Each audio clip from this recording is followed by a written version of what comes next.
I'm alive. It says so, right? Somewhere it said I was live, so I guess I am. I apologize for all the boxes and crap around me. I'm having to go through a lot. I'm going through a lot of stuff and putting it up for sale on eBay. And so that's what all the plastic containers and boxes behind me, that's what that is. And then over here on this side, I have some more.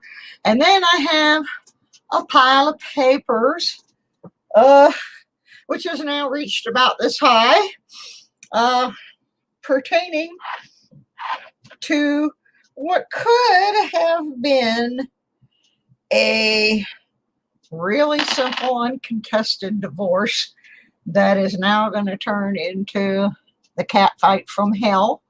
Oh. And frankly, it's given me a headache. Good afternoon, Handy Andy 73.6.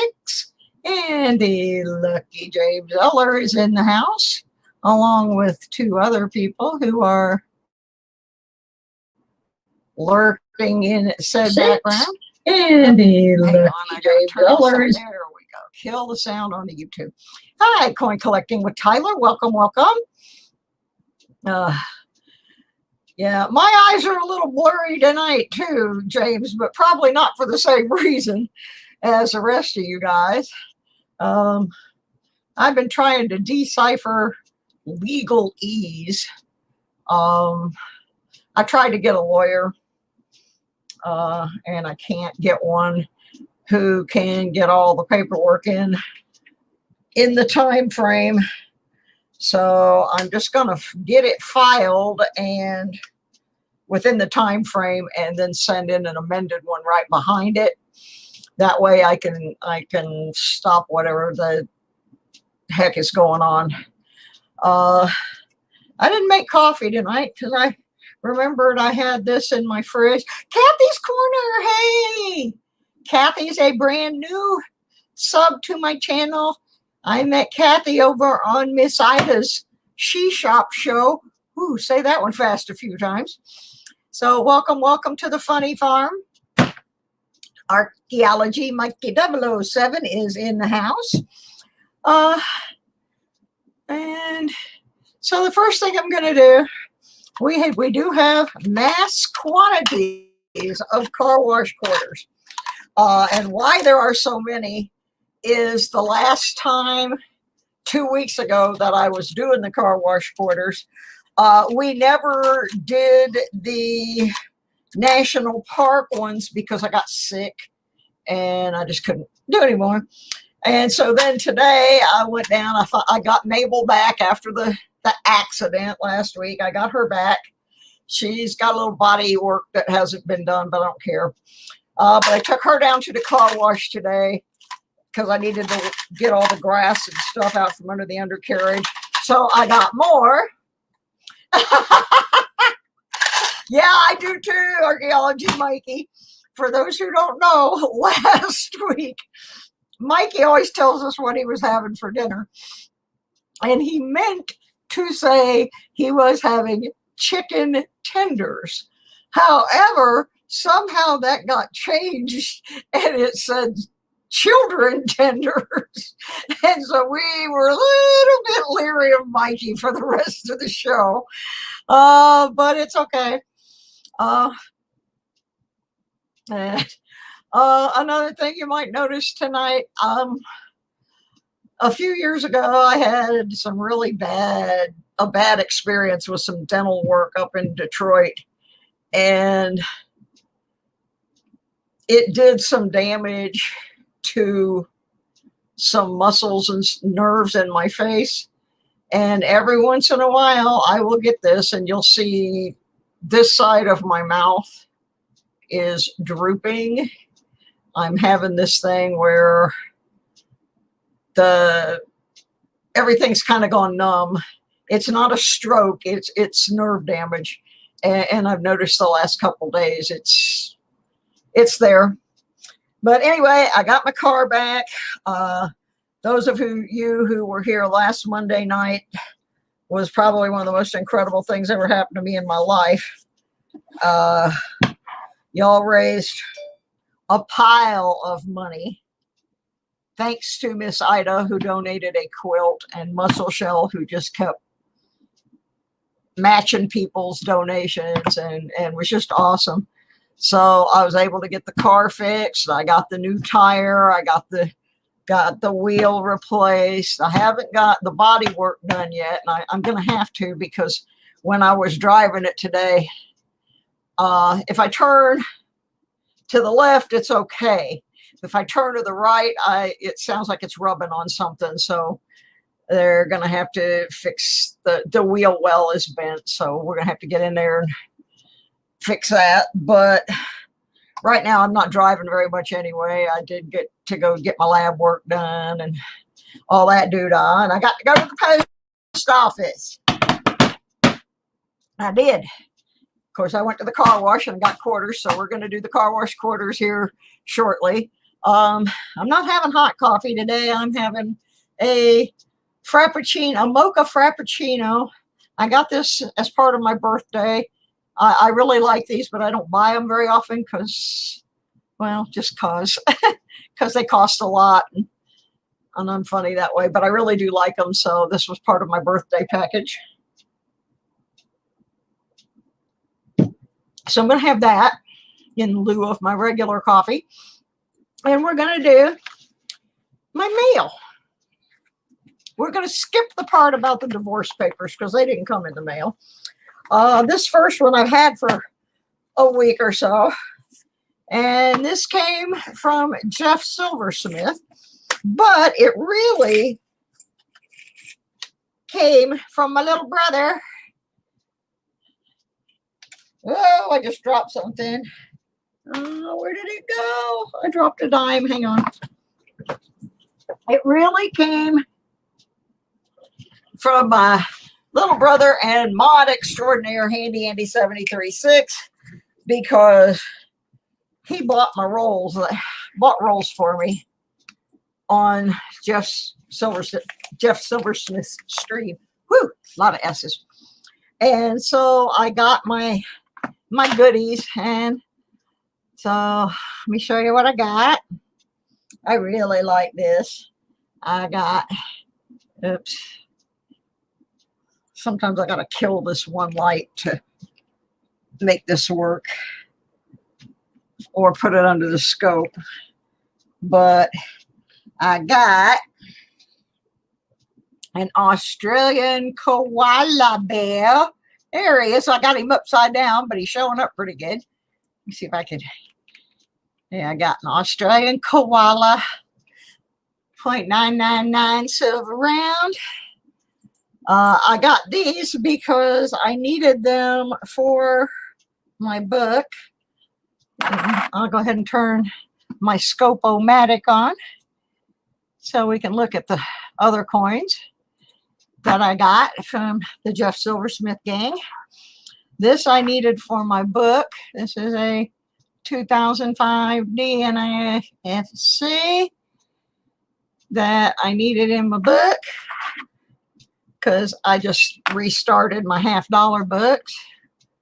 Then I got a 2017 for the same purpose. It looks pretty nice, not too scratch it up. So those are for my book.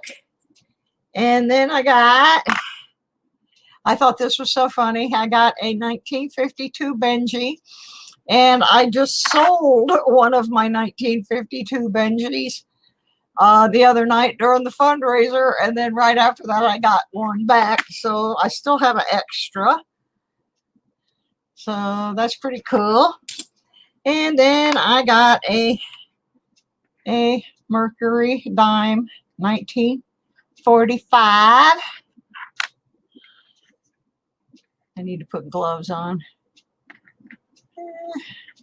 My nails look terrible under the scope. My nails look terrible anyway because I have a lot of autoimmune disorders. And I'm going to show you something I learned since I have my grubby fingernail under here. You see the lines in my fingernail? If you have lines like that in your fingernails, point that out to your doctor, because it is oftentimes a sign of autoimmune disorders. So you might want to have that looked at. Okay, let me get these out of the way. Put them over here. Then I got an envelope from Archaeology Mikey. And I need to talk to Archaeology Mikey about this envelope. Let me put because what it says in the note and what was actually in the envelope don't match. So I need to ask Mikey, when you sent this, did it have a row of staples across here? Because the note says that it has a digital scale to give away, which Mikey has donated this to be given away as a prize on the channel. Very nice. It is a 1,000 gram digital scale. You can weigh your coins. You can weigh your metal detecting finds like your rings and so forth. I love that the box says ring not included. So he donated that. Okay, I only got one package. So I will have to, okay, then that explains it. I was very confused, and I'll tell you why I was confused. Okay, the second part of the package had coins for me. But apparently at one point in time, Mikey had the third part of the package in this envelope or around this envelope, because the third part was catnip for M3, which was not in the envelope. But I have to tell you, I brought this stuff in from my car in a plastic bag, and I put it down on the coffee table. And all of a sudden I looked over and M3 is ripping this plastic bag open, trying to get to this envelope. So at some point in time, the catnip must have been on or in or around this, because he could smell it and he was going to open that mail. He was tearing that plastic bag open to get to this thing. So I found him some catnip to tide him over until his gift arrives. Let me go back to the microscope and show you what Mikey sent me for me. Thank you, Mikey. I guess this is kind of a birthday gift, but look at this 1944 Merc. You can't get much more pristine than that. That is a beautiful, beautiful Merc. And I thank you so much, Mikey. That is far superior to the one that I have in my album. And then he sent me, because I am the quarter lady, he sent me a 1962 silver quarter. Isn't that nice? That's a beaut. You rock, Mikey. But he wasn't done yet. Here's the rest of my gift from 1883. Look at this. Look at the details. This is beautiful. Yeah, the toy was a banana filled with catnip. That's what it said in the note. And I'm going, there's no banana in here. But yeah, he could smell it, and he was ripping that plastic bag over. He was going nuts. And so I had to go find him some catnip real quick to keep him from tearing my mail up.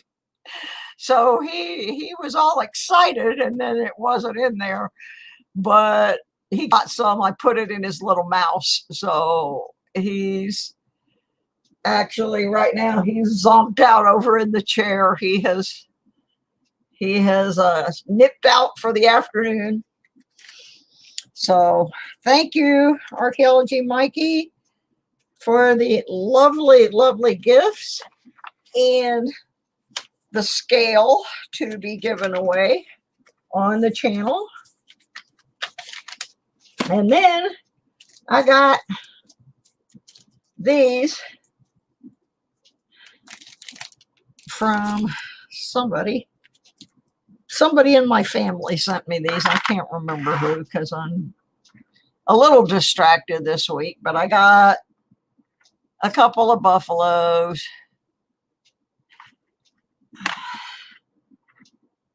a 37, and a count the number of legs. I learned that when I was a little kid. 1930, 30 something something.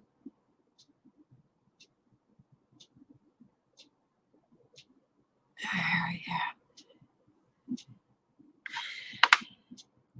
And a war nickel. I got, this is a Philadelphia brand, and it is a 1944. Now, I'm pretty sure I have the 44. I haven't looked in my book yet, but those came from a family member who didn't want to be mentioned, probably because then all the other relatives would say, how come you didn't send me something? Blah, blah, blah. So that's the mail call. And of course, divorce papers. But anyway, I'll get past it. It's just going to take me, I only have 20 days to respond to them, and it's a tremendous amount of paperwork. So it's cutting into my metal detecting time, and it's making me mad because it was 57 degrees and absolutely perfect to go detecting today. And instead, I'm in here working on these stupid papers.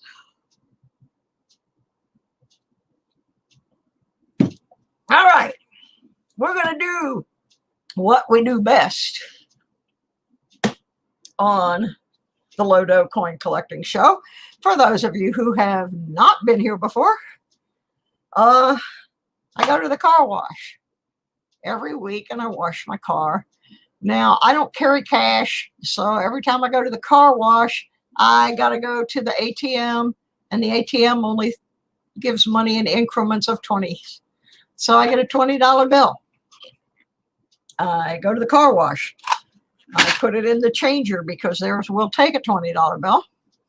I get my quarters out, and I wash my car and vacuum my car because I'm a metal detectorist, and if I don't, my car would be really bad in about a week. So I got into that. Hi, Bill. Hi, little Penny.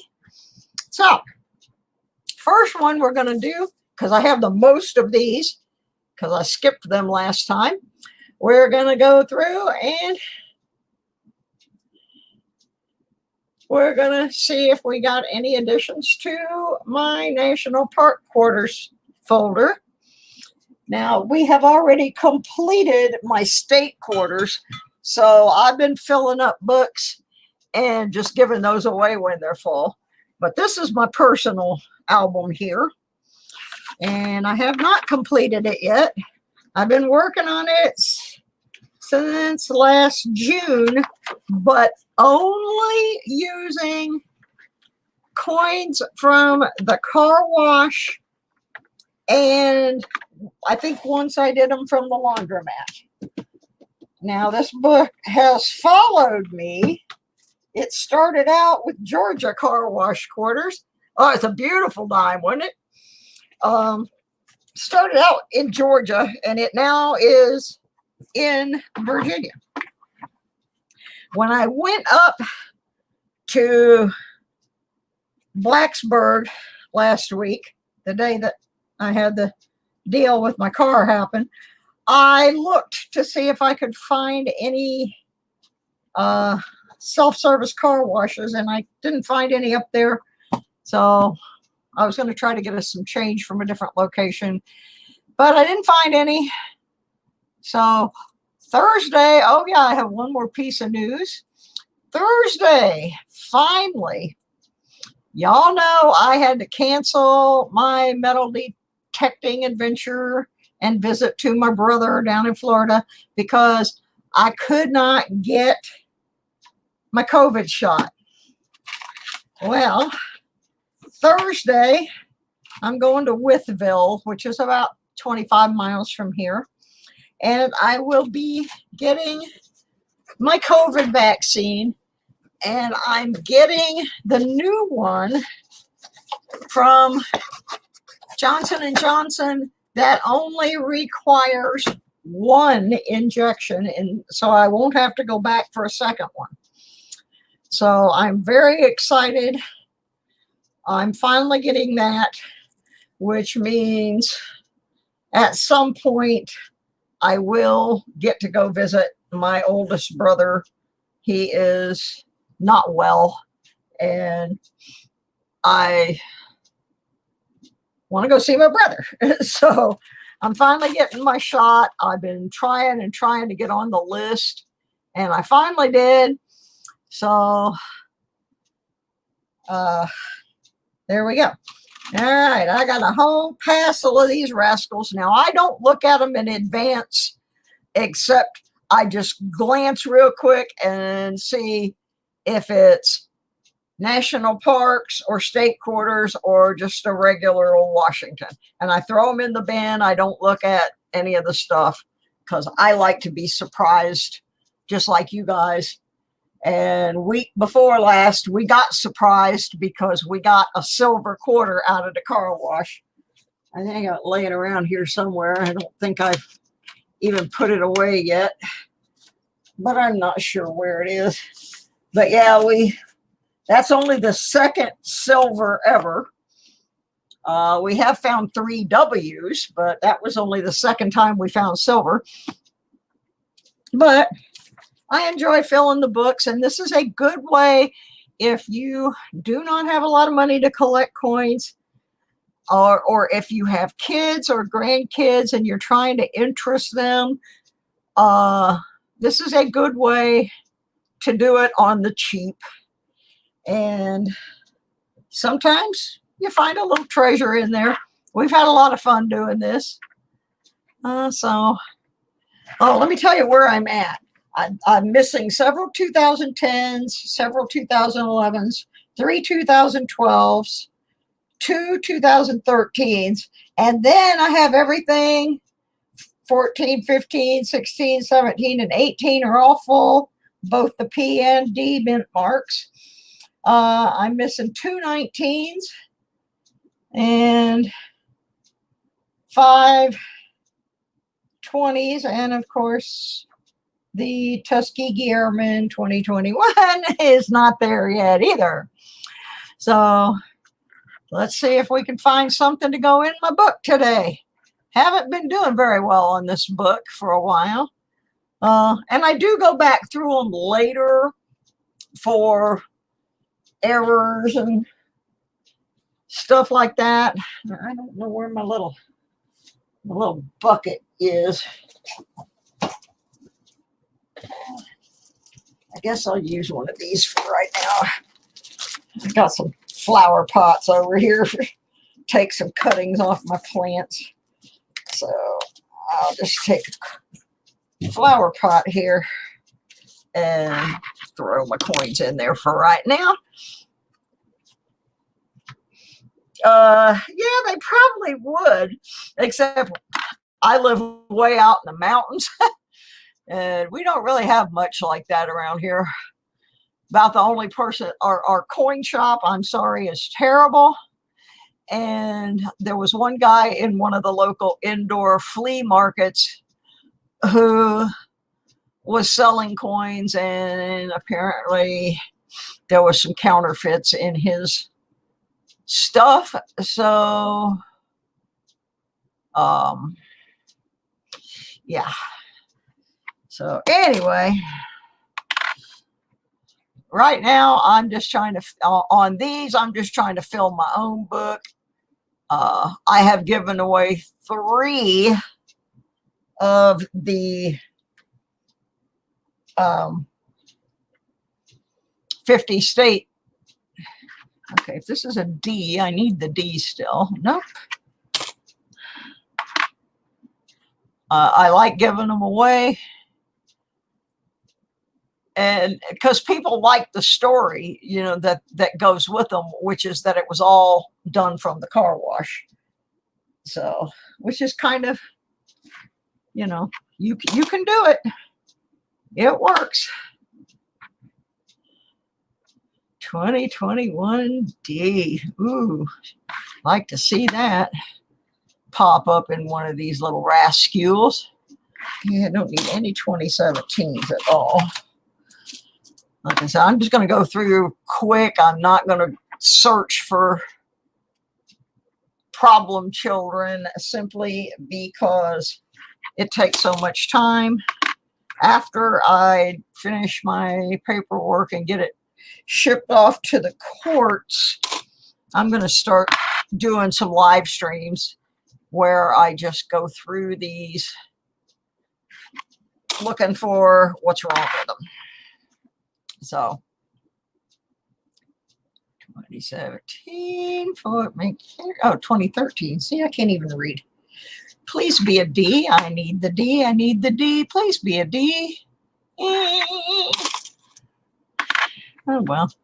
1916 D Merc. Took a bit to figure out if it's S or D. Yeah, I haven't really started on my Mercs. I have a few. See, I've told this story before, and the reason I keep telling this story is so that people will use a little bit of caution with their collections.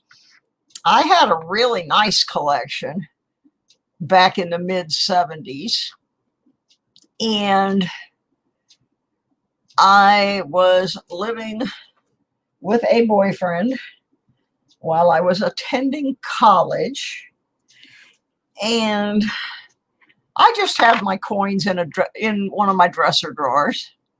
I needed the D. All my books were in there except a couple that I couldn't find. My penny books, I thought they were lost, so they were not there.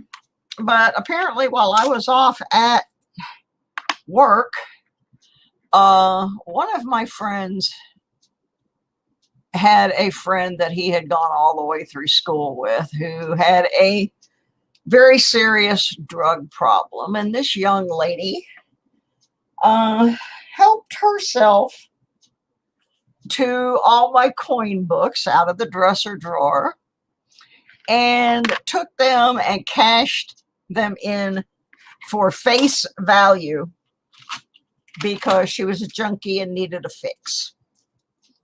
So my 12 years of coin collecting went right in this girl's arm. And so I just quit collecting at that point. And I never knew what happened to my pennies. I just assumed they were in there. And then when my mother died, I found my 2 penny books in the linen closet at my mom's house when I was packing her house up. Now, I don't know how they got there because that's not the house I grew up in. So I don't know how they got there. But I'm telling you this because if you are going to be in a living arrangement that involves roommates or anyone you do not know well, college dormitories, anything like that, I urge you not to keep your coin collection anywhere where some idiot like that can put their hands on it. You know, I should have known better. I knew there were people going in and out of that house who had drug issues.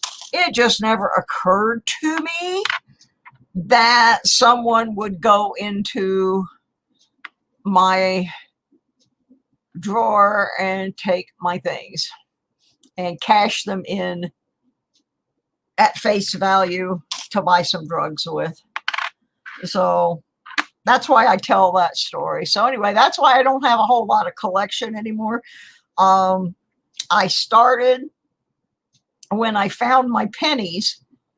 I kind of made it my goal to finish them. And then when my friend Tommy passed away 2 years ago, he had showed me his, you know, he didn't really have a collection. He had a bunch of coins in a lockbox, and I knew where they were. So before he passed, I was dispatched over there. We thought he was going to be headed to a rehab center, and so I was dispatched over there with his brother-in-law and a sheriff to pack up the items that we thought he would want at the point at which he was in the rehab. So I packed up his racing trophies. He didn't have any trophies, but his pictures, his fire suit, his helmet, his TV. I gave his gun to his brother-in-law, who was a sheriff, and said, I do not want to be responsible for this. So you take it, and then when he recovers, you can give it back to him. But I knew about this box that he had some $50 and Wheaties and such stashed in. Well, when he passed, I kind of made it my goal that I was going to try and finish up some of his. So I put them in albums, and I have started trying to finish Tommy's. And I kind of mixed them in with mine, but I marked which ones came from him just so I know that it's just for me. Yeah, exactly, Bill 457. You don't know, you know, and there was a period of time where I was in the hospital for 6 months. You don't know. Family members, and I hate to say that, but sometimes we have family members who, for whatever reason, think they're entitled to take things that are not theirs, and silver and coins and that kind of thing. They're small, they're easy to walk out of a house with, they're high up on the list. So Bill, you're absolutely correct on that.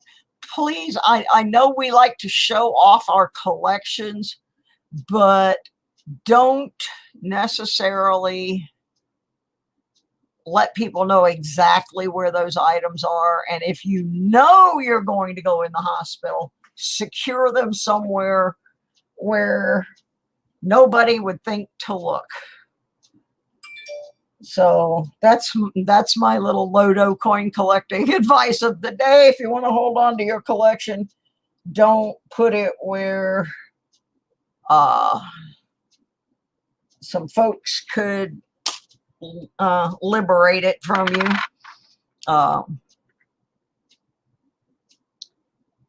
So anyway, that's what happened to mine. So that's what, when I say I need something from my book because I just started a book, it's because I'm having to start all over again with a lot of my stuff.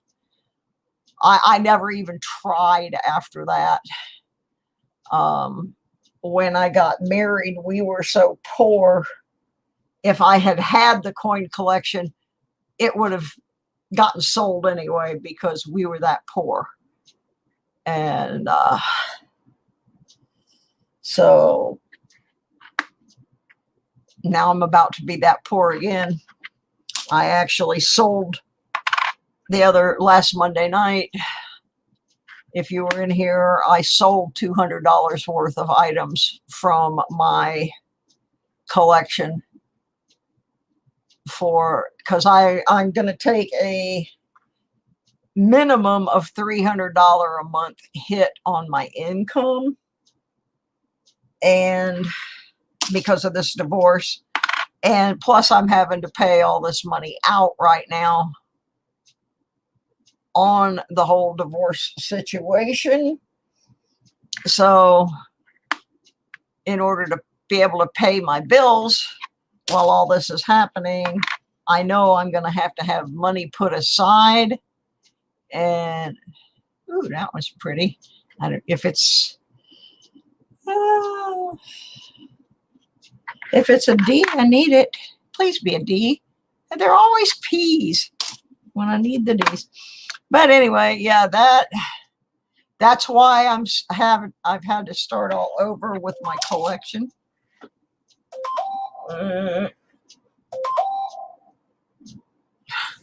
Spam. I got to get one of those spam things for my iPhone. Do any of you use one of those spam blocking things on your iPhone? And if you do, how well do they work? I get so many spam calls every day, and they end up filling up my mailbox. And then when my medical people try to call, my mailbox is full, which kind of stinks.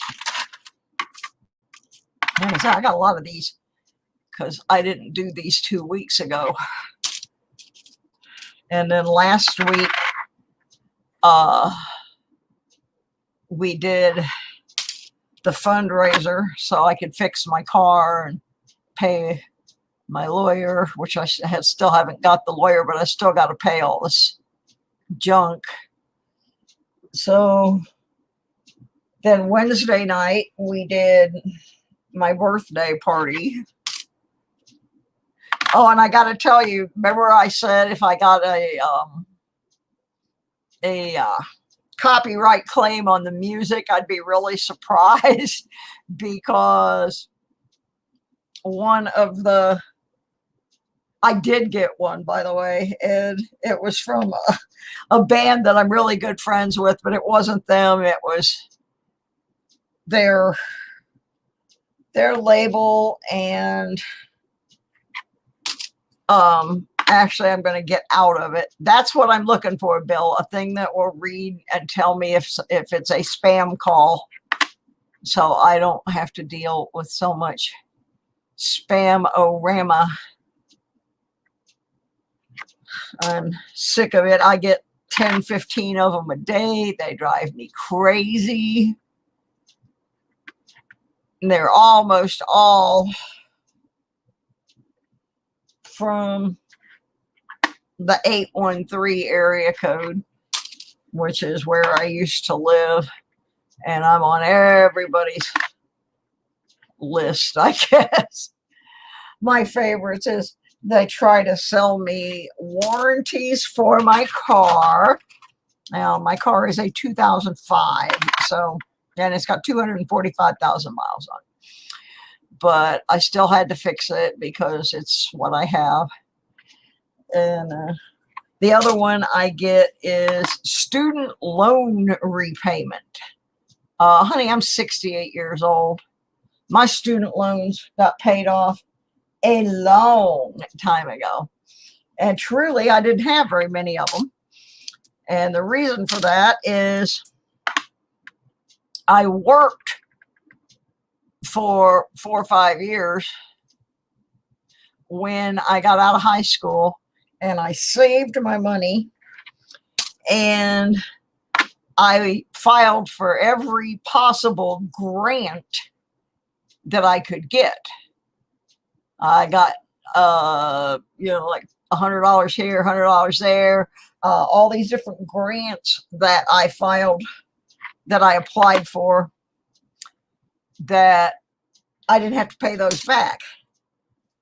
So I kept the student loans to a minimum, and there would be a period of time where, okay, I have now run out of money, so I'm going to have to not go to college for a while. And so I would go back to work and do,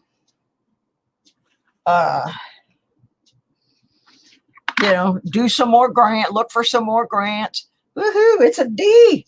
It's not a very pretty D, but it's a D. We'll take that one. That one is needed.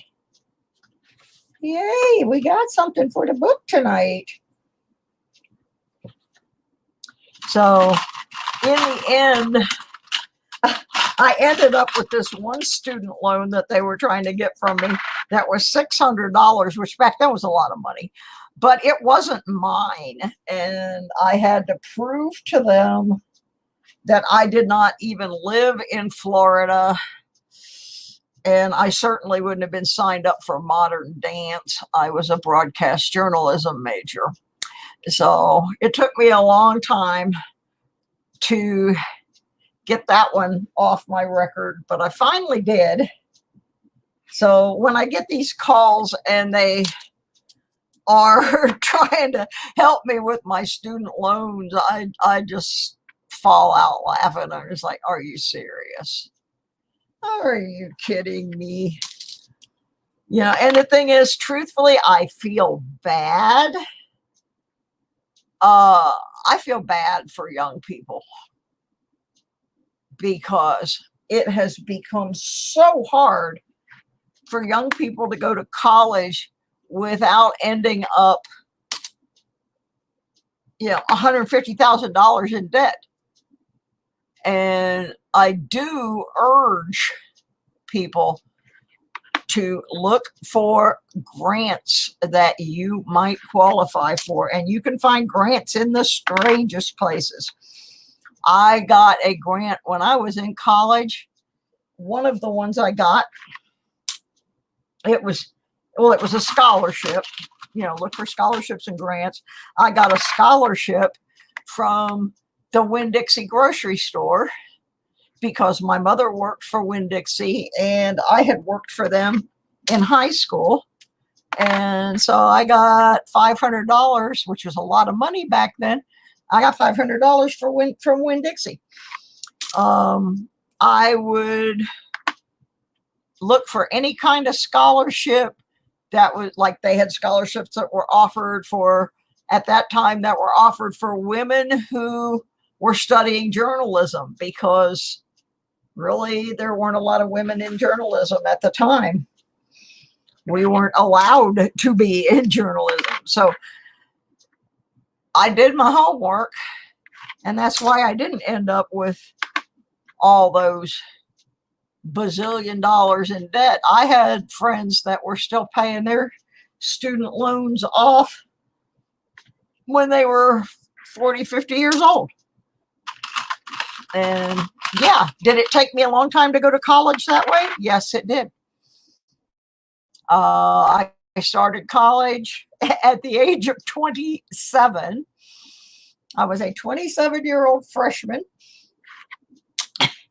And what was so funny, my freshman English instructor also played in a band that I used to go see all the time. So he sat down one night and he said, "Look, Suze," he says, "you don't need to be in this class." And so I don't know if they still have this or not, but they used to have this thing called the CLEP exam, CLEP, stood for College Level Examination Program. And you could pay some money and you could go take tests on all these different topics. And if you passed them, then you didn't have to take those classes. You got credit for those classes. Well, I passed all of them except math. So I basically did my whole freshman year in one afternoon sitting in an auditorium taking tests. Problem was, I couldn't get the math part. And math is hard. And it wasn't that I couldn't do the math. My problem is I have this thing called math anxiety. And I would know the stuff inside and out.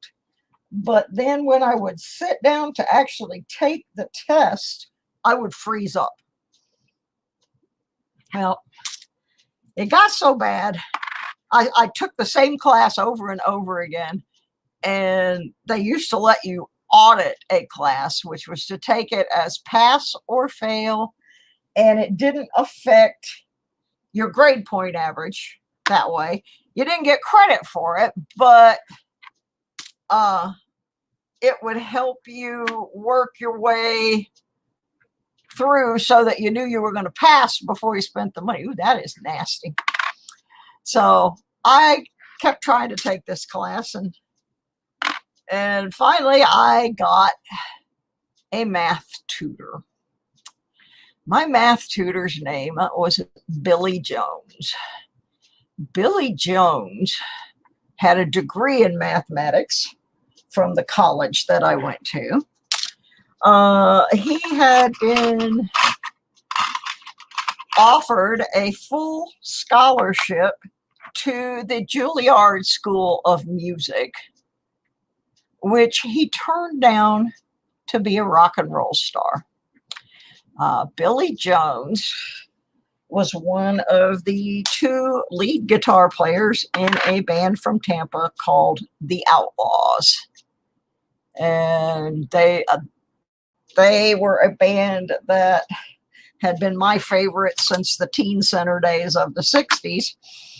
And at that time, Billy was keyboard player in the band, but he became my math tutor. And sometimes people would find us out on the porch of a club they were playing at, and he's working with me with these math problems. Well, I failed the class for like the 100,000th time, I think.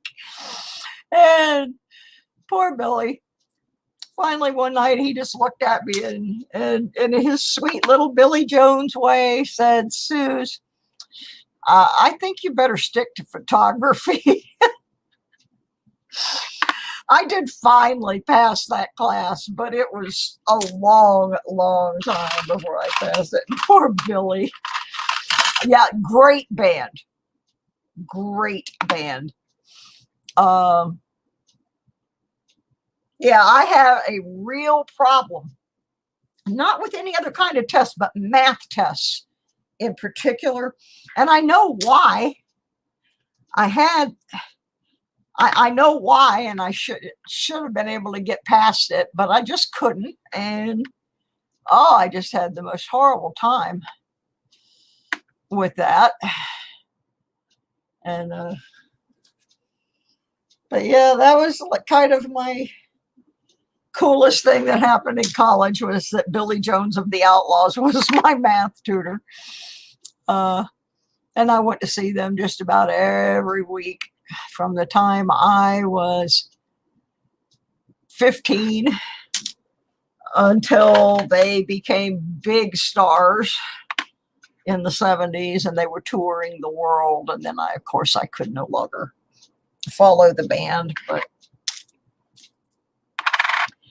most of the people I knew in the band are all deceased now.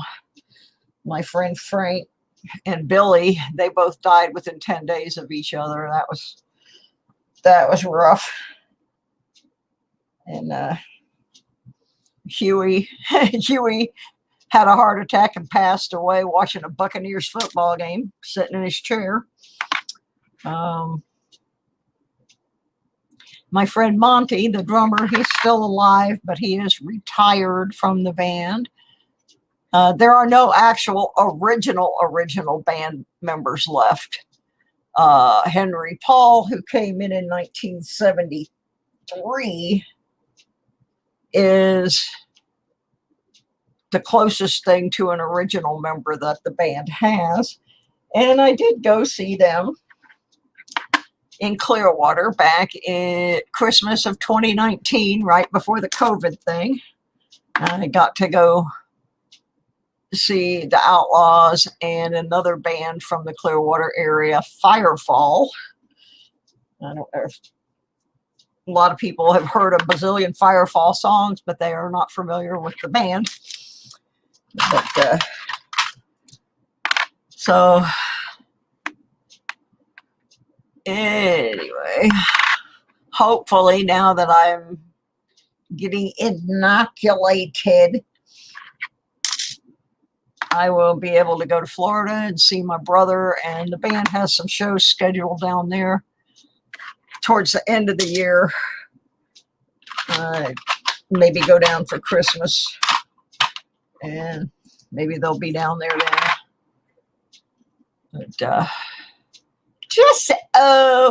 But Firefall is around again. They reformed, unfortunately, without one of their big talents, Ricky Roberts, and that's because Rick had a brain injury, but he was there at the show, and I have a great photograph of me and Dave Muse, who plays the keyboard and the flute and a lot of other different instruments on the Firefall song. I kind of grew up with all these people, and I'm really blessed. Ricky Roberts, before they formed Firefall, was in a band called the Flying Burrito Brothers. Some of you older folks may know who the Flying Burrito Brothers were. And anyway, I got to see them again, and it was so cool because Dave Muse and Ricky Roberts and I were standing in the lobby of this theater talking, and Dave Muse grabbed the lady who was selling the merchandise for the Outlaws and made her come out and take a picture of us. She's like, well, I'm working, and he's going, no, you've got to come out here and take this picture. This is our old friend. You have to come out and take this picture. And so the poor little merchandise gal had to come out. Ooh, I can use this. It's a 2011 D. Woohoo. So he makes this little gal come out and take our picture. And I'm just, I'm so happy to have that picture. And the picture that I use on my profile on Facebook is just me cut out of that photo. And it's because it's one of the best photos taken of me in probably 10 years. And this little gal got dragged out to do it. So, yeah, I have a good friend who lives in Austin, Texas, and she is a music historian, and she has been documenting all of the Outlaws history, and I've been working with her on that. And she also has done this, oddly enough, for Buster Keaton. She is a big fan of Buster Keaton. But anyway, she wanted me to show her all of the old hangouts from back in the day before the Outlaws were famous. And so she paid for that entire trip down there. And the tickets to the show, which we ended up not having to have tickets anyway. We ended up with VIP passes.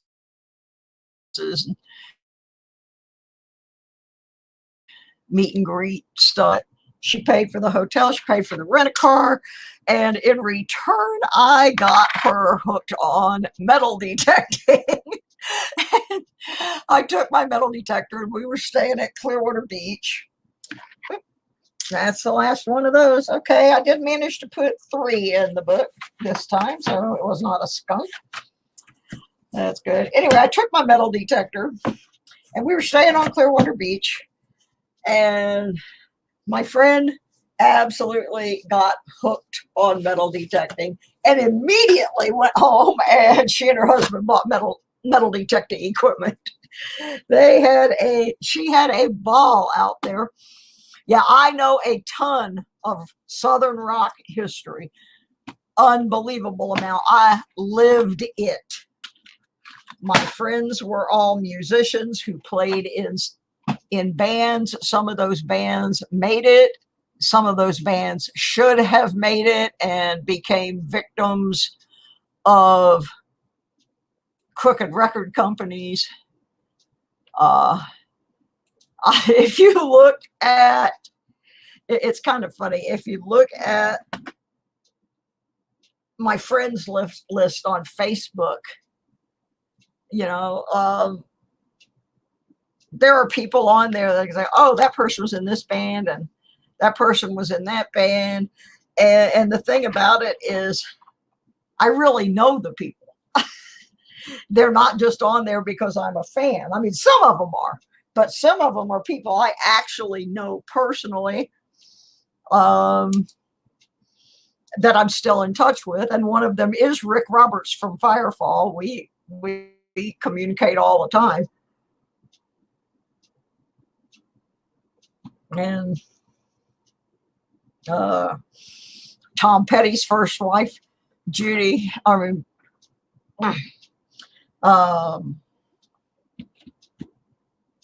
Leonard Skinner, Ronnie Van Zant's wife, Judy Van Zant, is on my page. Some of these people's kids are on my page. It's pretty crazy. But yeah, I grew up in music. That was what I did.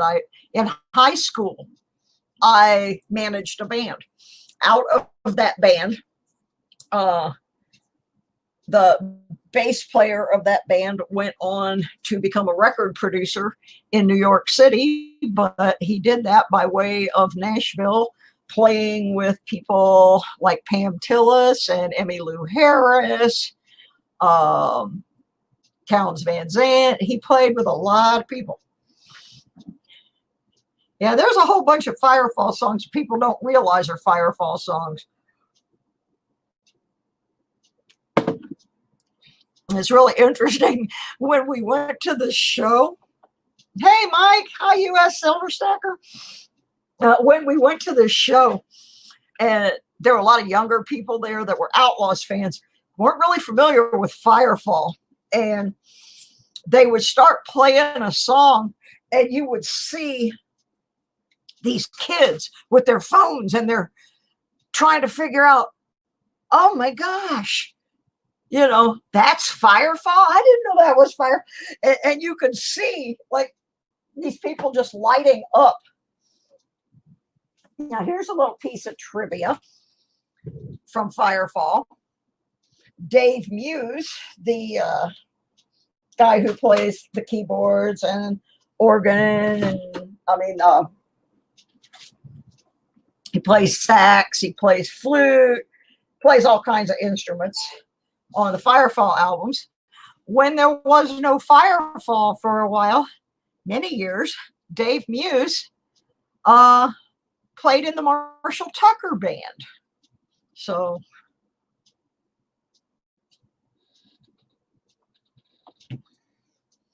quite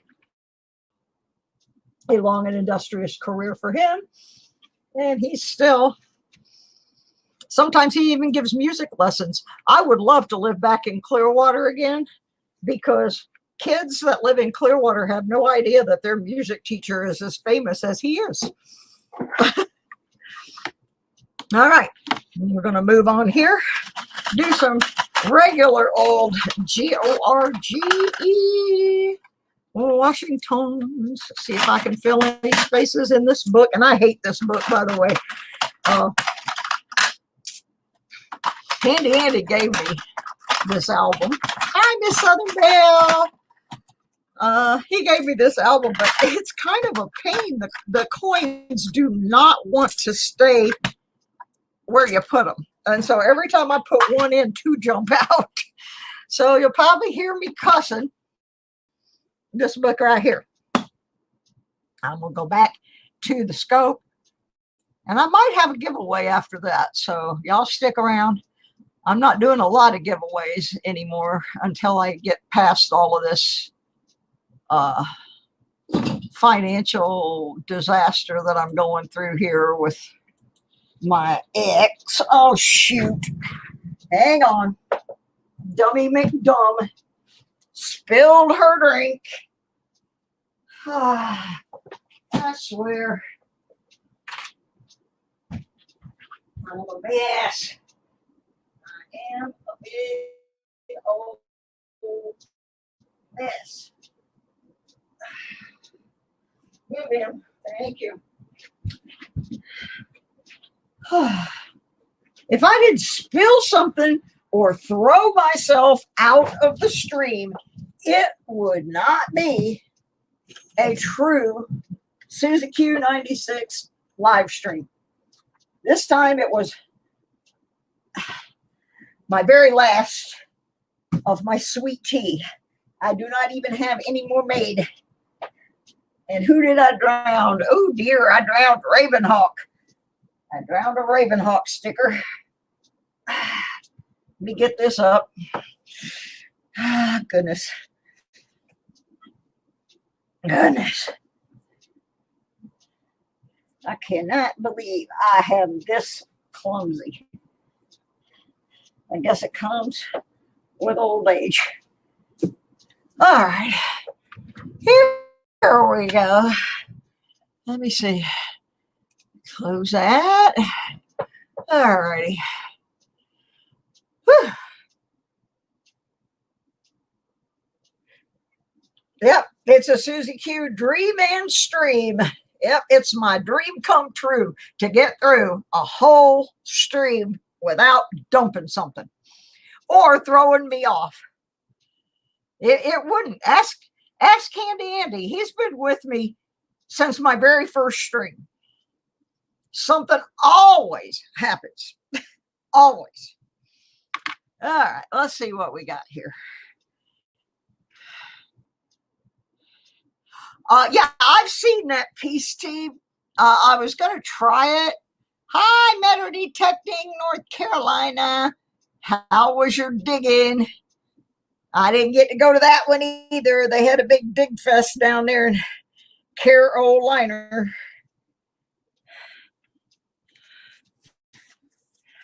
Let me get this other book out here. Nope, I do not need the 88. In the container she goes. Oh yeah, I've done worse. Believe me, one night I spilled a Coke in my keyboard. Had to go buy a whole new keyboard that next week. And then the one I bought, I got something in it, and I have to be careful because the 3 and 4 keys stick, even though I have cleaned it repeatedly. I don't think I need a 67, but I'm going to take a look. Yeah, I really wanted to be out metal detecting today. It was absolutely gorgeous. I mean, seriously beautiful outside today. And because I got legal issues to take care of, I had to stay in, except for going down. I had to go pick up prescriptions. Now that I got my car back, I had to go pick up prescriptions. I had to go wash the car. I had to pick up my mail. I had to go do some lab work. Whole bunch of stuff, and I'm still working on. Yeah, it's a P. I need these papers, and they need to go out within the next 2 days. It's very complicated to do this stuff if you don't have an attorney, and if you miss one little blank space, you can lose the whole shebang.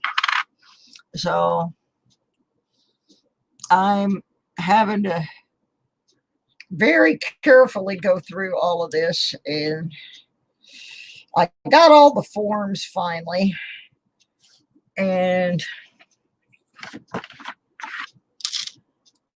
I got to call the court down there in Florida because it says that I have to provide copies of all my bills. Now, I don't mind providing them to the court, but I have a problem providing that much detailed information to my estranged spouse's girlfriend. So I'm going to call down there tomorrow and find out, because it says I have to send a copy to both, but I'm going to see if I can just send the itemized list and not the actual things with my account information. I don't see why I should have to share that with a total stranger.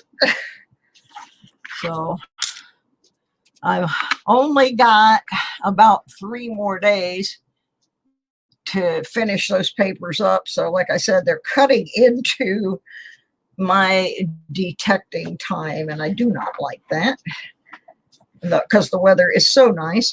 And 81D, I have a spot for that. There we go. Get in there. So until I finish my homework, I can't go out. And I was invited to go the other day, and I had to turn my buddies down.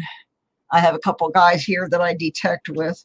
We're going to try to put together a detecting club and see if we can get some more people. There may be more people in the area that detect that we just don't know.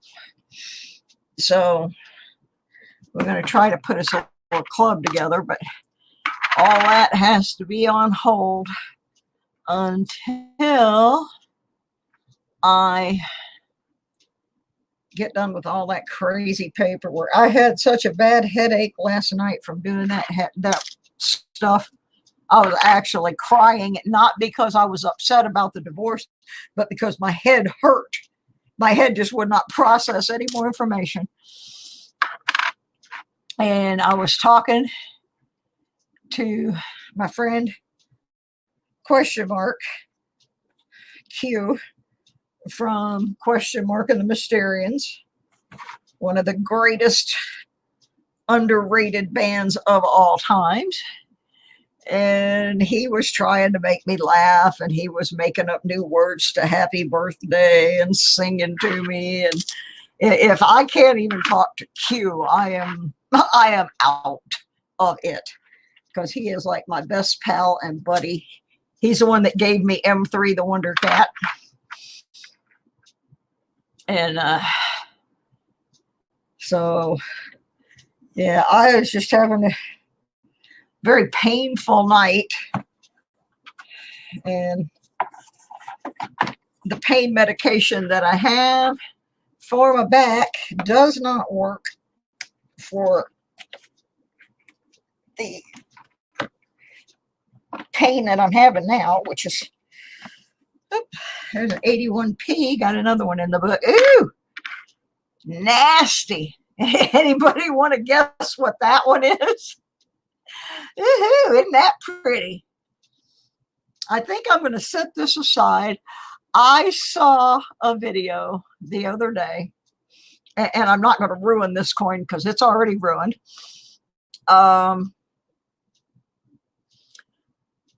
I saw this video the other day of how to make a little electrolysis unit with a 9-volt battery and some wires with alligator clips. So I think I'm going to use that as my test coin, because I can't even tell what the date on that one is. So I'm not going to be hurting it if I do that. I'm not really learning to do that for coins. I'm learning to do that for relics that I find detecting. And I found an interesting one the other day. Last time I got to go, I found part of an old cap gun. And I looked it up, and they had, there's a 71D, I need that one. It was basically, they had the same cap gun, and they put about 7 or 8 different names on it back in the 50s and early 60s, depending upon what TV show they wanted to promote with this cap gun. And it was the same gun. They just changed the name on the side panel, and sometimes they changed the color of the grip. And the one that I found was a Cheyenne. I don't know if anybody remembers the TV show Cheyenne. There were so many Westerns when we were little kids, and everybody had to have a cap gun. Now that's not really politically correct. But anyway, I found part of one.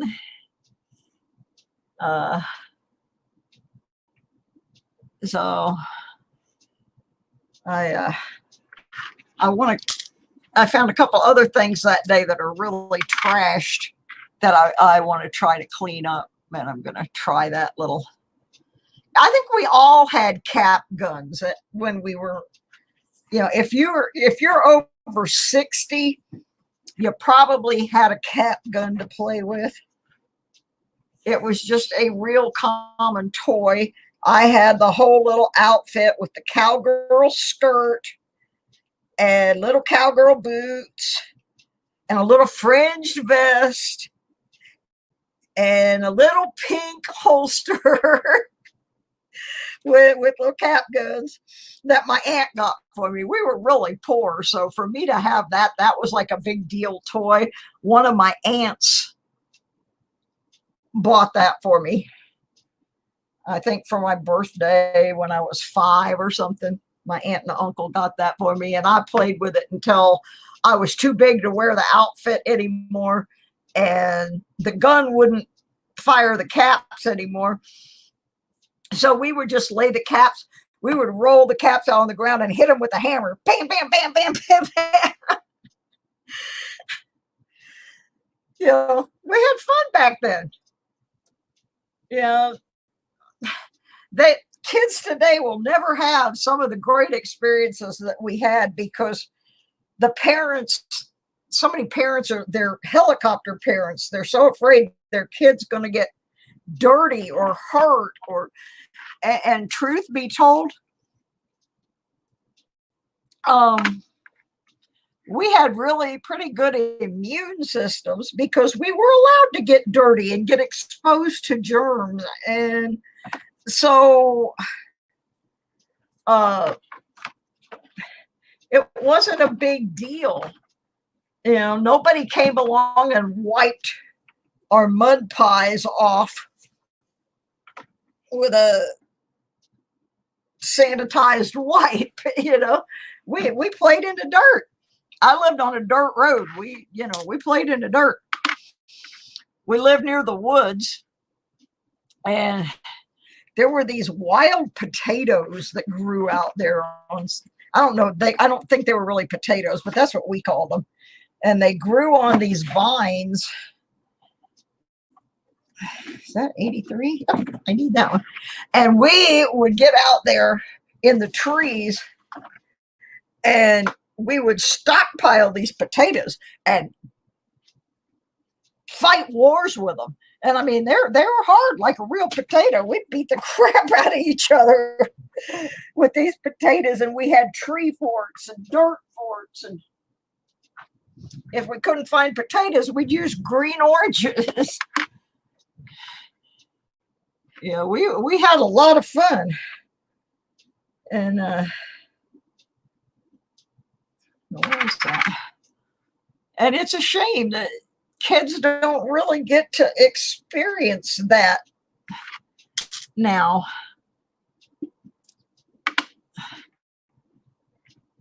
I mean, we had a slide at my school. They have since taken that slide out of the park.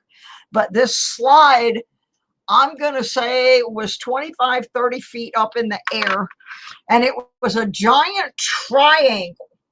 So you would climb all the way up, and it was metal, and slide down. And in the summer, because we lived in Florida, that thing was probably about 200 degrees. Man, you would fry your butt going down that slide.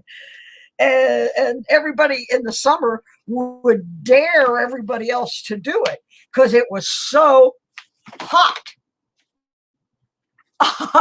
Halter top fell off and playing baseball. There used to be a place in Florida down by Orlando called San Lando Springs. And they had a slide where you slid down and went into the water. Well, we were on a class field trip. And I went down the slide and I hit the water just right. And my bathing suit top came off. That was one of life's more embarrassing moments because I think we were in about 6th grade. And by comparison to some of the other 6th graders, let's just say I was a little better endowed. So there were some boys whose eyeballs fell out that day, and somebody accused me of doing it on purpose, but that was like really embarrassing and humiliating. That was not something that you would do on purpose. Oh, I was mortified, and I couldn't run home. I couldn't do anything except cover myself until one of the lifeguards dove down and got my top and brought it back up. And after that, I wore one-piece bathing suits for a long, long time.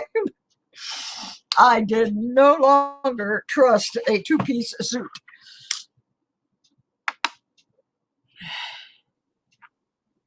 I just didn't. Of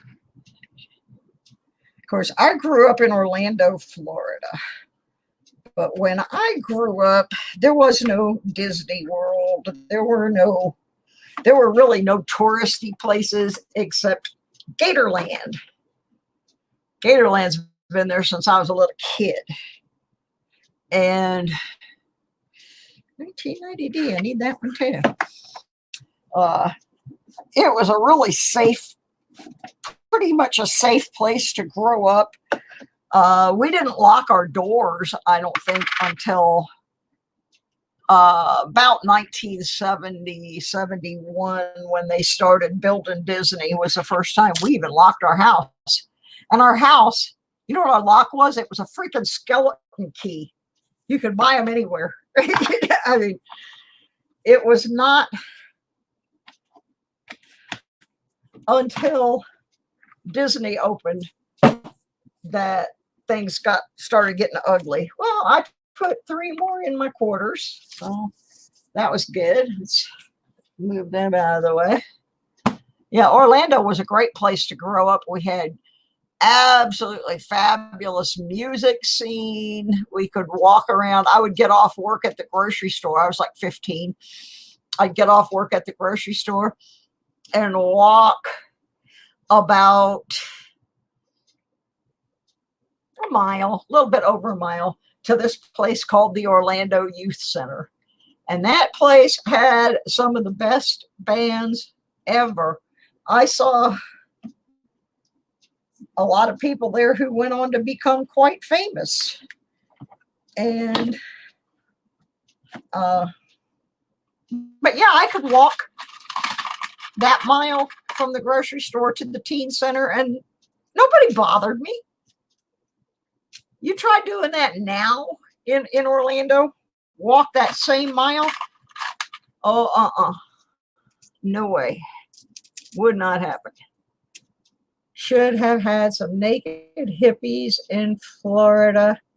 Yeah, actually, they did have naked hippies in Florida back then, but it wasn't me. Hi, Warner. Thank you for that input. There was a place on the east coast of Florida, and I don't know if it still exists or not. Last time I heard it did, but there was a clothing optional beach called Playa Linda Beach, and there were naked hippies over there for sure. I was not one of them, however. I was one of the hippies, but I was not one of the naked hippies. Let me clarify that. Oh, yeah. Don't you hate that? And I still see that happen. Kid poops in the pool. I was staying at a hotel last year. I had to go to Florida for a funeral. I went down and I pretty much came straight back. And some lady's kid pooped in the pool.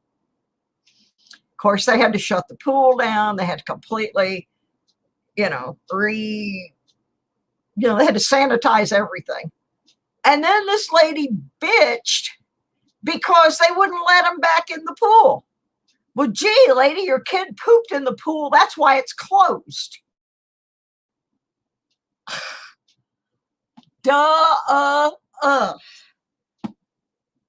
Goodness. Some people are just, she couldn't understand why they wouldn't let them back in the pool. Well, let me see, honey, because your kid pooped in it. So it's not sanitary anymore. Excuse me. And we got to filter all the water. We got to change the filters. We got to have the health inspector come out and say that it's okay. And you want to know why you can't get in the pool. Oh, my goodness. Could not believe it. And I mean, she was down in the lobby throwing a 10-ton fit because they wouldn't open the pool back up. Sometimes. I have an intense dislike for Disney World. To go back to that for a minute, I guess because I grew up there, and everybody thinks it's so wonderful, but I always pose this question: would you want that in your backyard? I mean, they bulldozed down places that we played and hung out in, and closed places, ran places out of business. But the biggest thing they did when they built Disney was they got permission from the U.S. Army Corps of Engineers to reroute the Kissimmee River. Now, why did they want to do this? So they could make their big water thing that they had back then at the time, Treasure Island, whatever it was. And in the course of rerouting this river, it started doing damage to the Everglades. And then it started doing damage to Lake Okeechobee, which is the biggest source of fresh water in Florida. They almost killed the Everglades with this BS of rerouting the river. And then very quietly, you can go back and see videos of when the Everglades were dying. And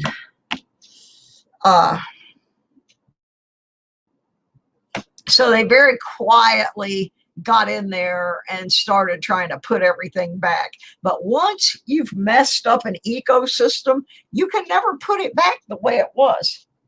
And that angered me, that because they had money, they could reroute a river to their specifications. Don't mess with Mother Nature. It really, I mean, it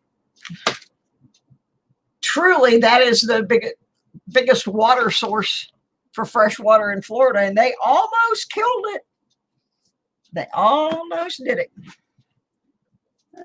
Okay, what have I got in here? I'm looking for something. Looking for something. I have a little giveaway stack here, and I'm looking for something else to put in it. Hi, Mike. Welcome, welcome. Okay. While I am looking for an object to add to my little giveaway packet, I am going to get over here to Mr. Nightbot and turn on the Nightbot. And I need all of you to post something in the chat stream so that when I get ready to give this away in a couple of minutes after I figure out the last part of it, then you will be able to be entered in said drawing. Right now I am looking for some kind of thing. I sold a lot of stuff the other night, so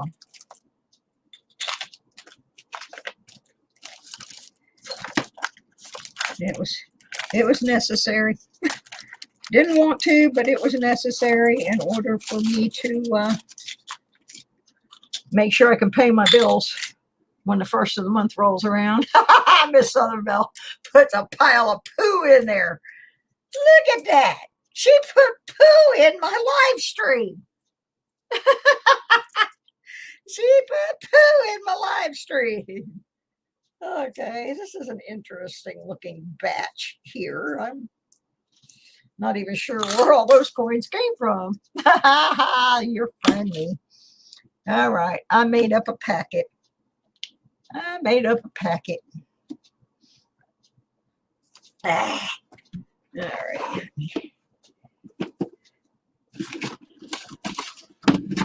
What in the world is in there?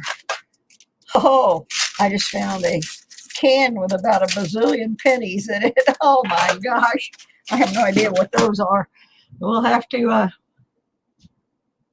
oh my goodness. Only 7 people? What is going on here?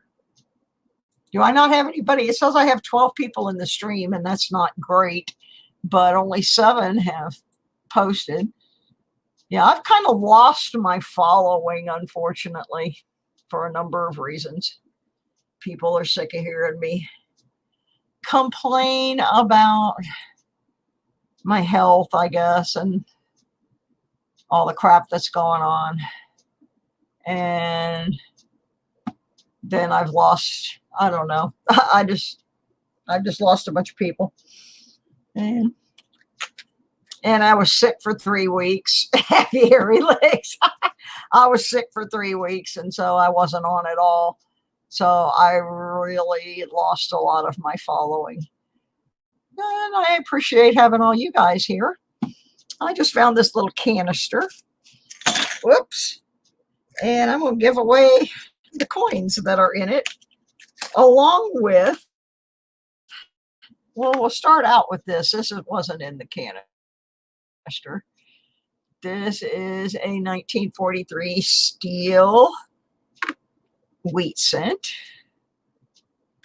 And then I have this really snazzy uncirculated 62 memorial penny. And then I got some foreigners in here. I don't even know what all I have in here, but we're going to see. This one is from France. I think I got this from Park Rat Pat. I'm not sure. 5 centimeters, 1966 from La France. We got This looks like Canadian. What's going on with my light here? Guess that's as good as she gets. This is a Canadian 19 something something. They don't make pennies in Canada anymore. And I was reading this thing today, 1982. I was reading this thing that when they quit making pennies in 2012, that a bunch of people up in Canada just threw their pennies away. And that has resulted in some Canadian pennies being worth quite a bit of money. I have not looked up yet. I found an article that talks about it, but I haven't actually looked for the key dates. But yeah, apparently they just pitched their pennies in the trash.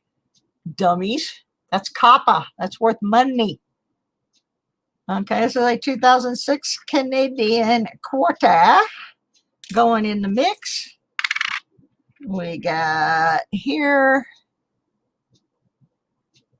in 1955, 10, I can't read it.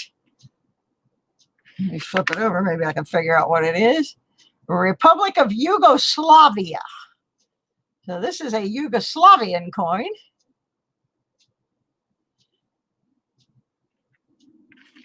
And the last one is also a Canadian. It is the famous Abiva 2012 nickel.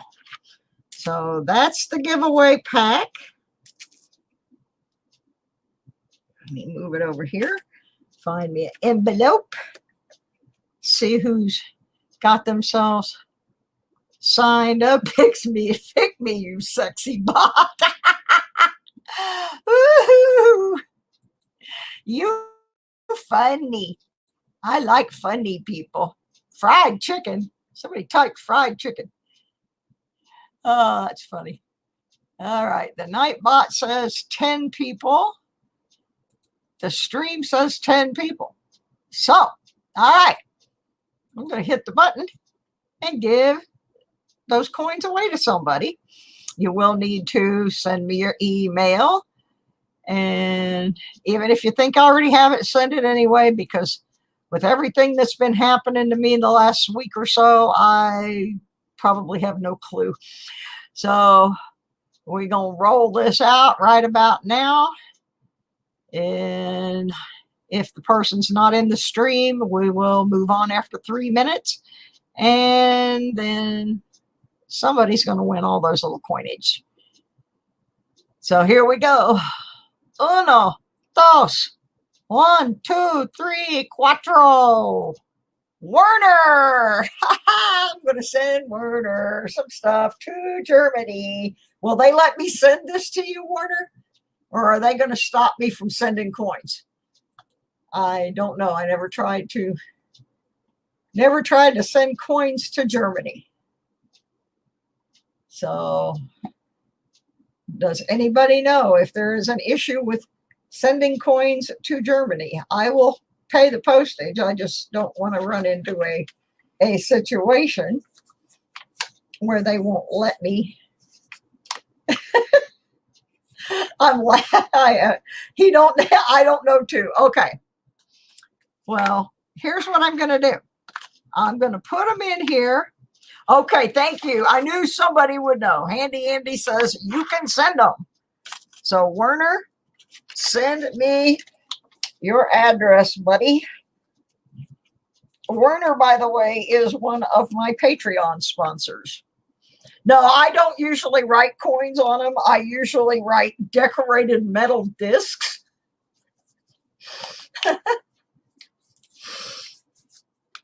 That's what they are, decorated metal discs.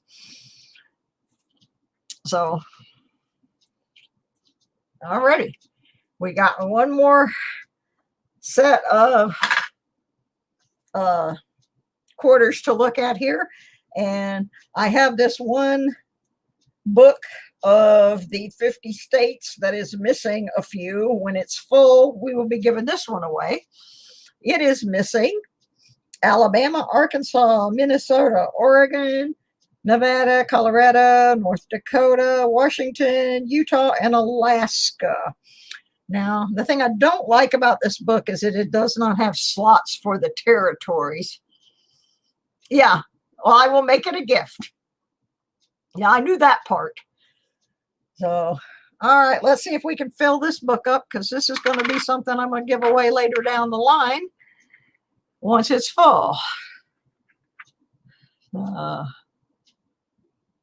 Just got a few spots left that need some attention. Oregon was one of them. There we go.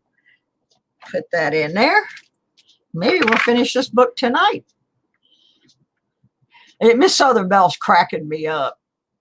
She's posting some funny stuff. Oh my goodness. Oops, that doesn't belong in there.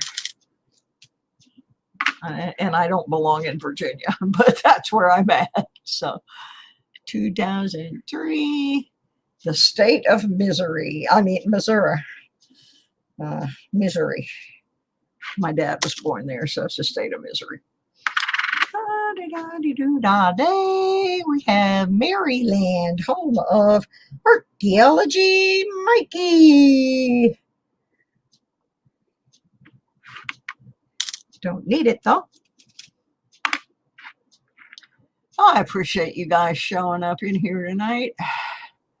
I really wasn't feeling like doing my show, but now that I'm doing it, I feel a lot better. So it's probably good that I made the decision to go ahead and come on. Iowa. I like Iowa. It's the place of my birth. My mother's family has been in Iowa for many generations. They made a brief stop when they first came to the United States in the state of Ohio, but they are actually from Germany. At least most of them. Few of them from Holland, but by and large, the bulk of my mother's ancestors are from Germany. Yeah, J-Dog, where in Iowa are you? I meant to ask you that the other night.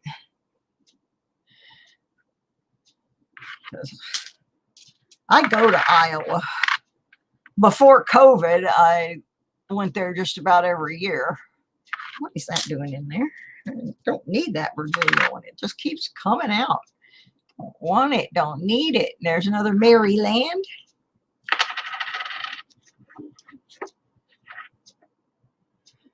Well, when my mother's ancestors, wrong slot, when my mother's ancestors came from Germany, they got involved in a little thing called the Civil War. And Daniel Grimm decided he was going to enlist. Ooh, we need Alaska. So he served in the Civil War from the state of Ohio. And for his service, he was granted, I think it was 250 acres of farmland in Iowa.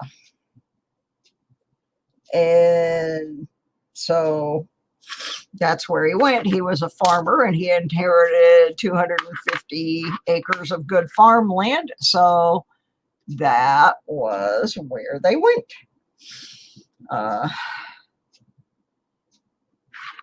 I kind of laugh at his history because,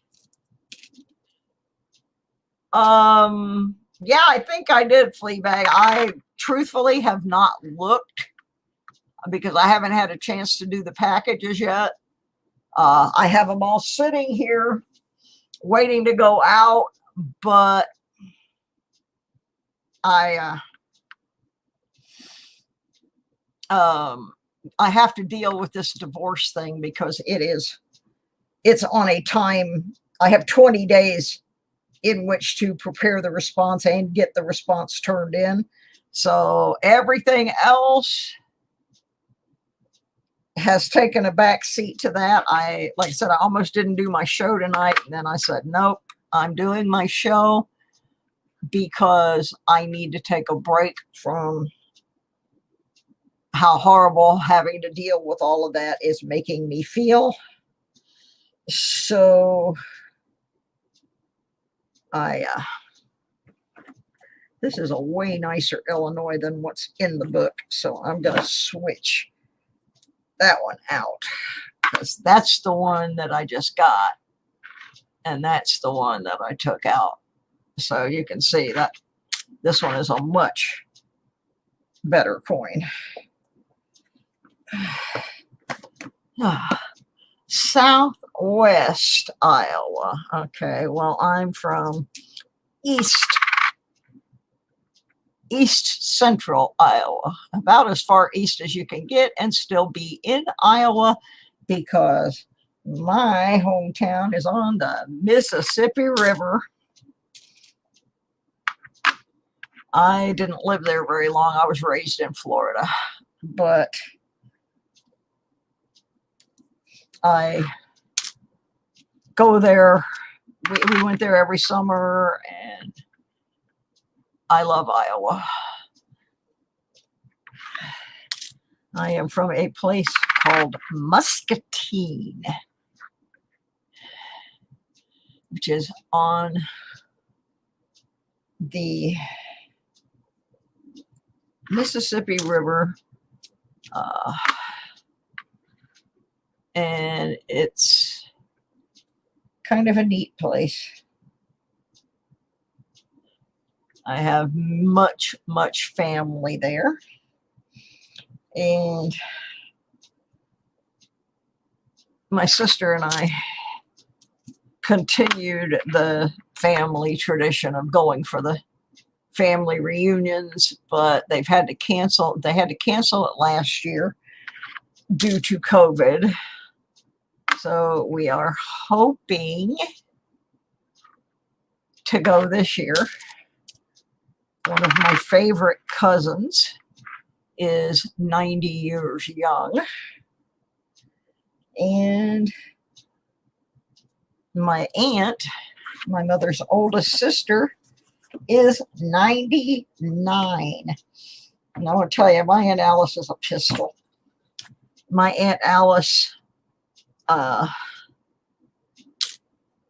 until they locked everything down in her senior facility, every Friday, my Aunt Alice would get all dressed up and go down to the activities room. She didn't have room in her apartment for her organ, so she put it down in the activities room. And every week, Aunt Alice goes down and plays all the favorite songs on the keyboard. She is the entertainment at happy hour. And she's still doing it. She's 99 years old. She has a Facebook account. She's just, she knows how to do the internet. She's an awesome lady. She has outlived most of her husbands. In fact, all of them. She's really something. And there we are. We're back in Iowa again. We got a few more to go here, and I didn't quite fill the book yet, but we got some more spaces done.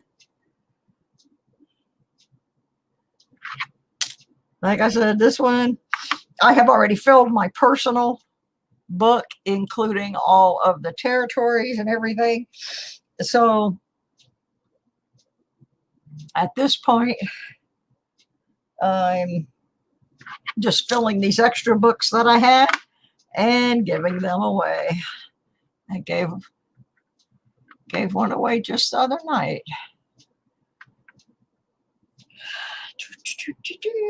Don't need that one. I got 2 more to go, and we will be done for tonight. Rhode Island. Nope. And the last one is an upside down Oregon. Alrighty, well, now I'm down to having 1, 2, 3, 4, 5, 6, 7 missing out of the book. So we filled in a little bit. Yeah. We'll keep working on that one till we get it done. Who's leaving? Somebody was leaving. Bill. Bye, Bill. I hope I didn't miss it. Hi, Jim Davis. I missed a lot of people coming in and out because I have a hard time looking at the coins and looking at the people. But here's people I know for sure have been in here in the last 15 minutes anyways. Archaeology Mikey, Bill 457, Fleabag, Handy Andy 736, J Dog, Jesse O, Jim Davis, Mike is it Palais or Palette? I'm not sure. Mike, correct me.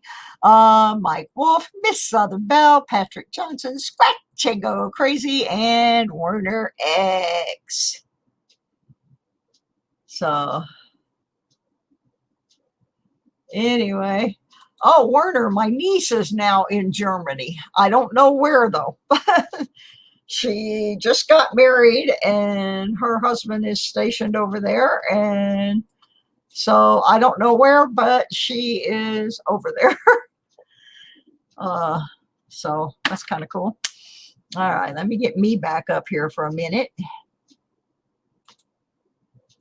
All right, I made it.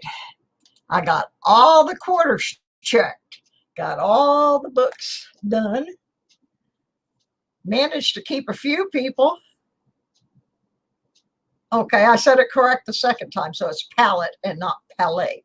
Okay, just making sure. I have a hard time sometimes with names, and sometimes I want to make them French or Spanish because, you know, just because.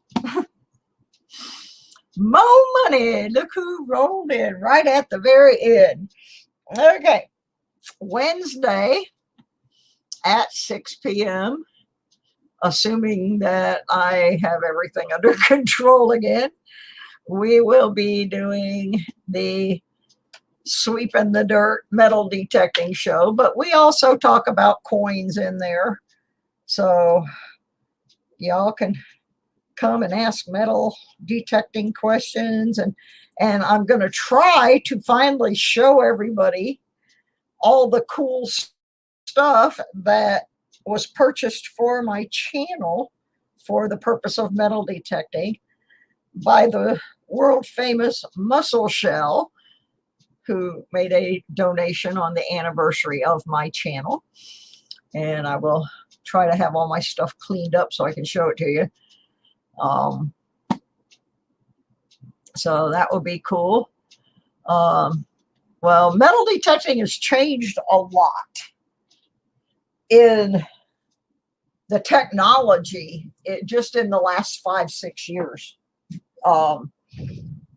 Metal detectors now are so lightweight, and they tell you so much more than they used to. It used to be you had this big heavy box on a pole and it would just make noise, and you had no idea if that was something you wanted to dig up or not. You just dug up everything, and you don't have to do that now. I mean, you can, but you don't have to. My metal detector weighs under 3 pounds. It is so ergonomically well balanced that it does not cause me problems with my shoulders. The one I had before kind of did. But the technology is so different than it was even 10 years ago. I have a metal detector that my brother bought that was state of the art in the year 2000. And it's hilarious. I mean, it still works. You can detect with it. But to compare it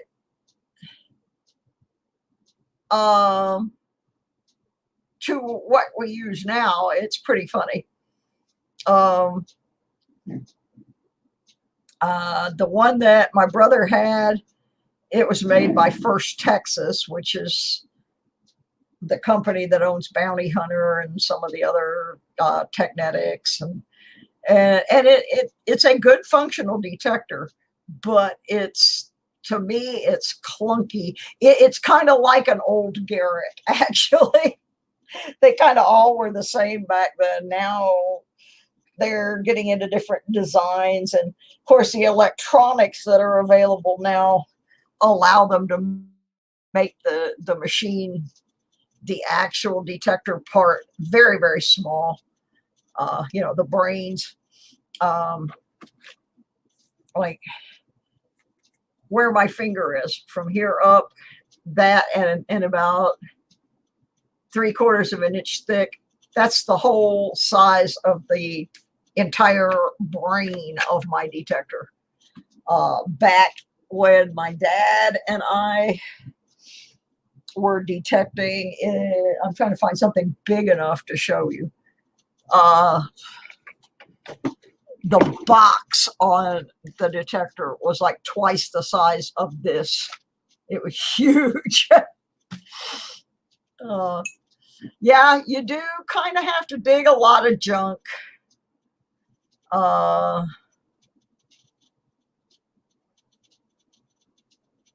Yeah, Mind Lab E-Track is kind of, those are kind of a heavy machine.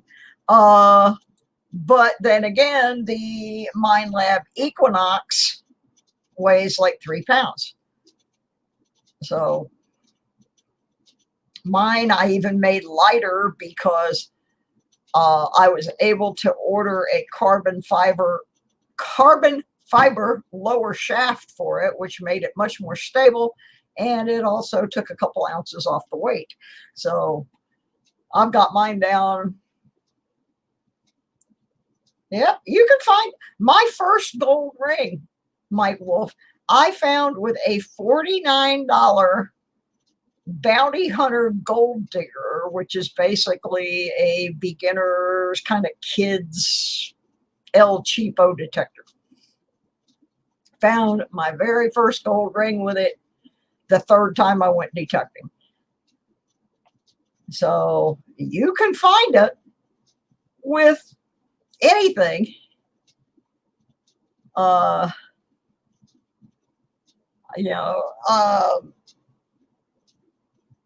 that particular detector, I learned the different sounds because it doesn't have a big gauge. Do not do that, J-Dog. Do not do that. Do not contact your local city officials. And I will tell you why. Because most of them don't know the laws. Now, what I recommend, go online and search that city or county. For the most part, I hate to tell people ignore the rules, because I'm not really telling you to ignore the rules. I'm going to tell you to play ignorant. And the reason I'm going to tell you that is a lot of times if you call, there's no ordinance in place, but somebody down there will say, oh, well, we don't have an ordinance. Let's make one real quick. And it will stop people from being able to detect there. So I actually don't recommend making those phone calls until after you have done a thorough search online. You can find most of the information online anyway. Like, here's a good one. A lot of you may be familiar with a detectorist out of Florida called Florida Thunder Digging with Rob. Rob detects all the time in Pinellas County. Technically, you cannot detect in Pinellas County, but each little town within Pinellas County has its own set of rules. Most of them allow it. And truthfully, even though there's an ordinance on the book for Pinellas County saying that you can't do it, they don't care. As long as you're doing what you're supposed to do, they will not stop you. A lot of them, one place you cannot, and I will tell you for people going to Florida, do not get caught metal detecting within the city limits of Orlando, Florida. You can detect in Orange County, Florida, but you got to get a permit. Which really isn't that hard. You just fill out this paper and they give you a permit.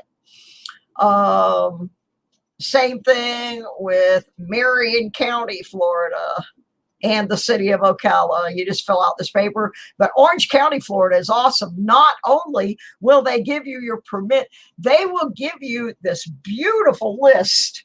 Where's my folder? I had it right here. They will give you this incredible list of parks in Orange County. And it tells you on the list, these are my permits that I have to renew. This is my favorite one right here. City of New York. I have a New York City permit. I have a Polk County, Florida permit. I have a Marion County, Florida permit. I have a City of Ocala permit. Polk County, Orange County. This is awesome. This is what they gave me. It has a map showing all their parks and a list. And it has all these little symbols of what is in these parks, what you can do in these parks. And they have a list of the ones you cannot detect in. Yeah, right here. These places you can't detect. But they give you all the information. It's really awesome. And it's on their website. So a lot of times, especially what happens is if you call someplace, you may get one power-hungry guy down there that doesn't like metal detecting or doesn't understand it, who thinks that we're still digging holes the size of moon craters. And most of the time you can just say, if somebody comes up and stops you, ask them very politely to show you the ordinance that permits that. Let me start over. Ask them very politely what ordinance says you cannot detect. Go ahead and leave if they tell you to leave, but ask them for that ordinance, because most of the time there isn't one. That's when you make the phone call. And this is something else.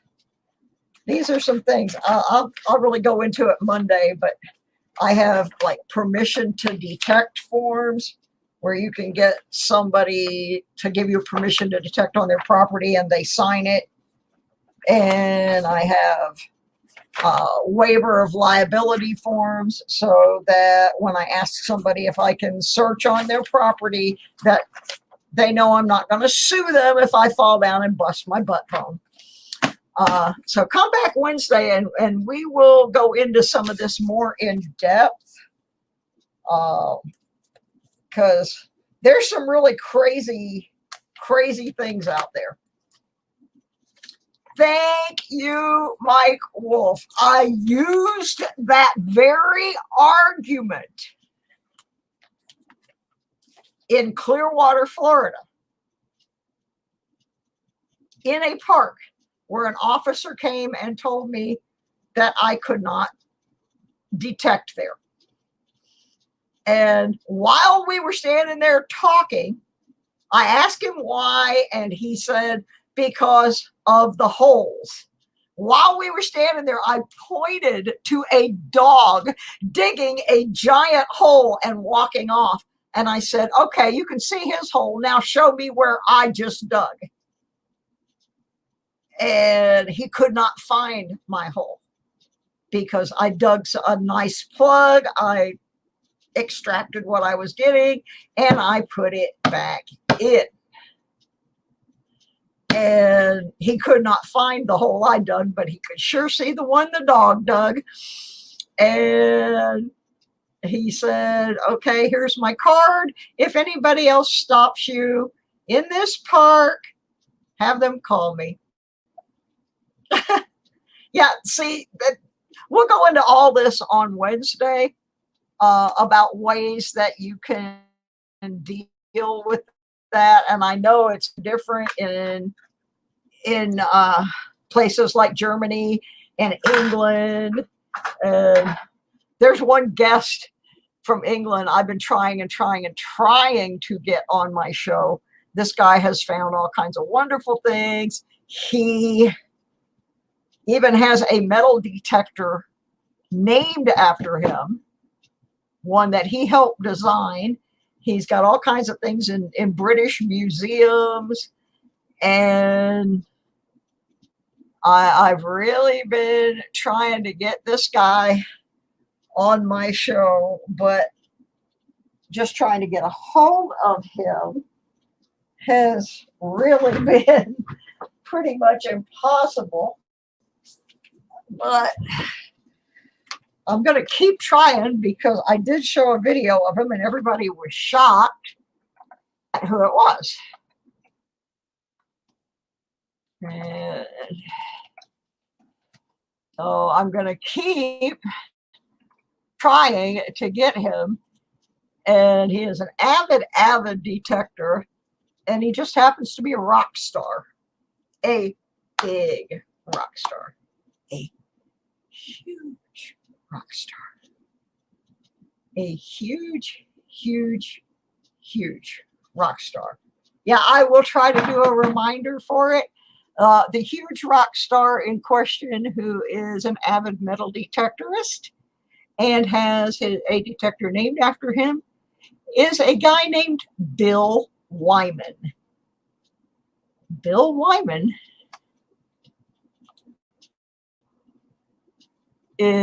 up until not that awful long ago, was a bass player in a little band called the Rolling Stones.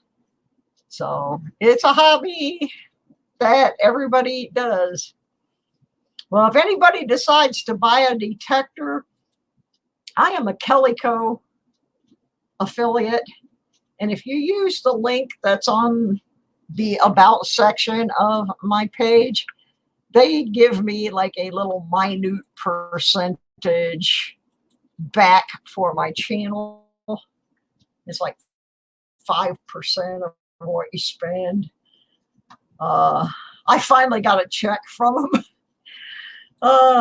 After a year, I got a check for $57, but it does help the channel a little bit. So yeah, and I do have a discount code that'll get you a little bit off of your detector or your detecting equipment. So anyway, I'm going to go. We'll talk about all that good stuff on Wednesday. The weather is getting now where we can get out and do some detecting. And we can also talk about coins and detecting, because it's an area that sets people's hair on the back of their neck on end sometimes. The difference between the way detectorists handle coins and the way coin collectors handle coins. I appreciate all of you being here, and I hope you've all hit the like. And if you're not subscribed to my channel, please do. One of these days, I might someday actually get enough to monetize.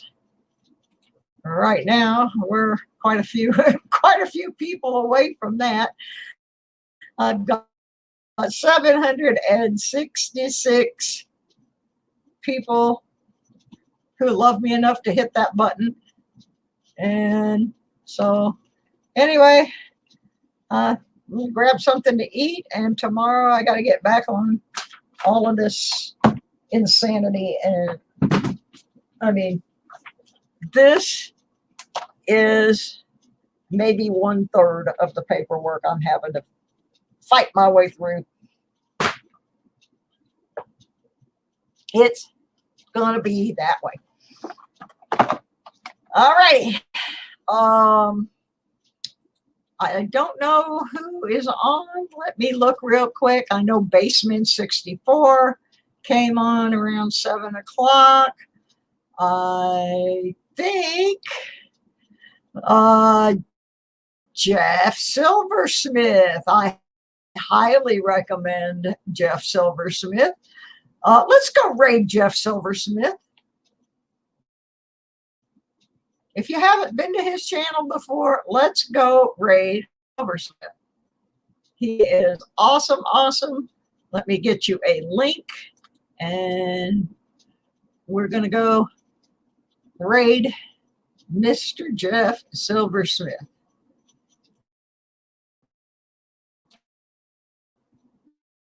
I think he just came in there. He has some great, great content. And he was gone for a while, so he kind of lost his momentum like I did. So that should, I think, get you over to Jeff Silversmith and tell him I sent you. And I'm going to go over there as soon as I put something in the oven to eat. So he's got a great channel, and I would personally recommend that y'all go there. And you might see some people over there that you know already. So I'm going to go. See you there. Bye, everybody. See you Wednesday.